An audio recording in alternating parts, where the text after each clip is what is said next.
So, when was the last time you really got worked up over something? Was it some juicy gossip? Was it something that you heard on the news? Maybe a controversial headline? Or was it a disagreement with someone? We all know what it feels like to get worked up, don't we? It feels urgent, and we are emotionally charged and emotionally invested in whatever it is at that moment. It's like some unseen force infusing us with adrenaline. But later, when that thing has lost some steam, we can often see that it really didn't matter as much as we thought it did in that moment. So, what exactly is behind that? Why is it so easy to get caught up in this way? Marcus Aurelius said, "We have the power of our mind, not outside events." And he went on to remind us that if we remember this and actually realize it, we're going to find strength over falling into our habituated response patterns. And sounds easy, right?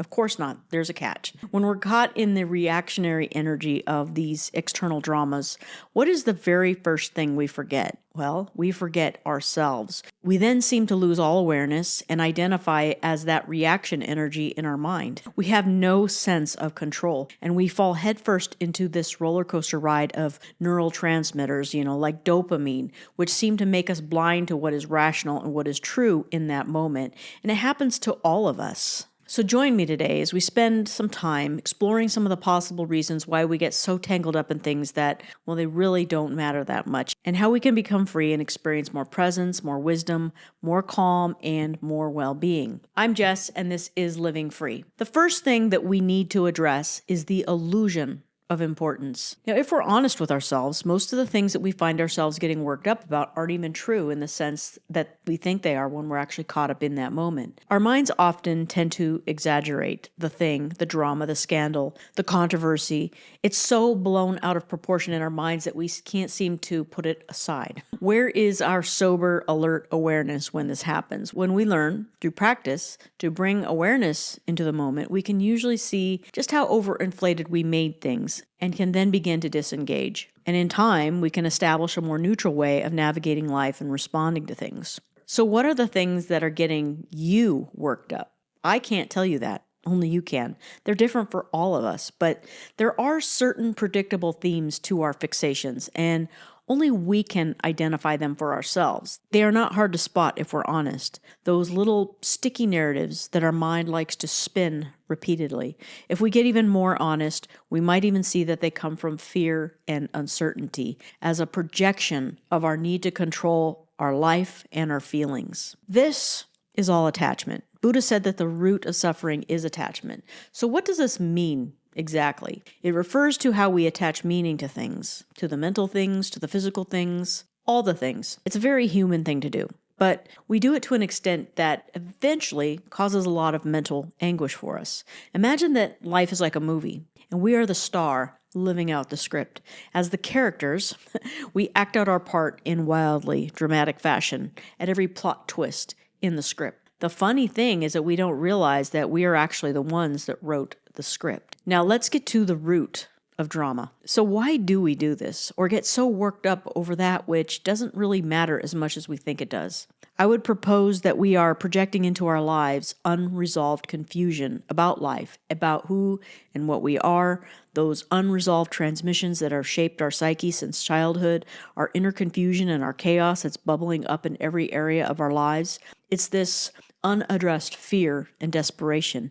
It's an expression of our inner confusion, our fear, and our uncertainty, and how we keep trying to control these feelings, but we really don't know how to do it. So we externalize and we project. It's very much like a child throwing a tantrum because they didn't get their way and they don't understand why. This is how we act when we just don't have all the answers. We fear uncertainty. We crave stability. We crave predictability, control, assurance, and a clear view of the future. And because life doesn't work that way, we throw a tantrum in many areas of our life. We fill in the missing gaps of our understanding by desperately acting out. We jump on the trends and the bandwagons in a heartbeat.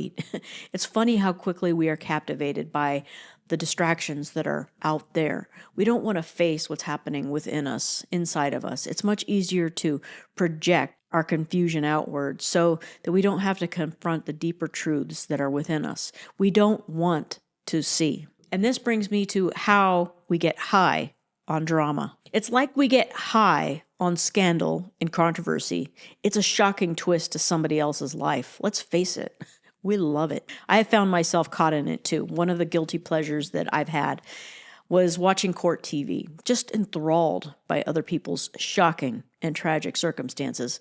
It's like we get a strange rush as we're getting caught up in what's going on in other people's lives. It's the same reason that we crave novelty. And it is novelty. It's the novelty of shock and awe, something new and exciting to get our voyeuristic juices flowing. But the deeper truth here lies in the fact that it's avoidance of our own emotions, particularly fear. Now, interestingly, if we are honest, our fear is not of physical harm, usually, but rather of what can hurt our feelings and what can threaten our beliefs. We fear the deeper questions about life, about who and what we are. We fear the deeper questions because, well, we fear the answers. So it's really easy to latch on to superficial stories and, shallow explanations. That way we don't have to deal with our discomfort and the root of our dis-ease. We think we are just dealing with life, right? But it's just making us more anxious and insecure. But this avoidance, well, it comes at a cost. We're focusing all of our attention and all of our energy on what is happening, out there. We try our best to ignore what is happening in here. So what do we do then? We find ways to distract ourselves, to numb out. And usually that becomes an addiction in some form, whatever it is. But if we can for a moment kind of zoom out, all the things happening in the world, what you see in the media, gossip, celebrity scandals, work or family drama, all the drama that's out there. For everyone involved, we can see it is all a projection of people's unresolved inner worlds. Our unresolved confusion is all tangled up in everyone else's unresolved confusion.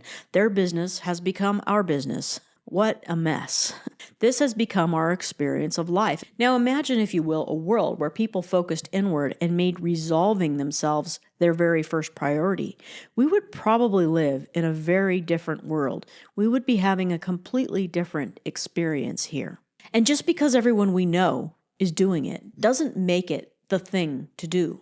We can jump off that bandwagon of ignorance. Now, Epictetus reminds us, if you want to improve, be content to be thought foolish and stupid. Now, we don't have to remain caught up. We can disentangle from the dramatic narratives. The world doesn't want us to do that. The ignorant want us to remain ignorant with them. This is the delusion of the masses.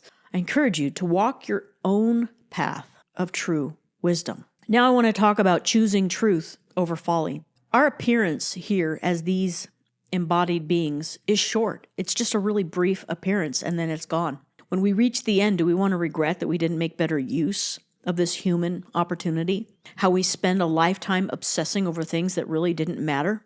They mattered because we decided they mattered, which is the folly of it all. We wrote that script. Today, let's resolve that deeper truths are what matters. Resolving our inner worlds is what matters. Resolving our confusion matters. Let's start to untangle all of those knots that keep us constricted and closed off from ourselves. This is what is required for us to have lasting peace and well-being. Today, let's choose truth over folly. Let's choose growth over immaturity. This is our greatest contribution to life. So next time you feel that urge, that pull to get all worked up, take a moment to pause. Get in the habit of asking yourself honestly and sincerely, does this really matter? Or is my mind just spinning a dramatic story, impressing an unnecessary meaning on it? Then see if it's just a distraction from whatever is unresolved within you. Let go of the extra and become free today.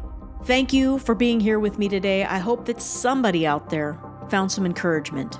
I will see you all next time.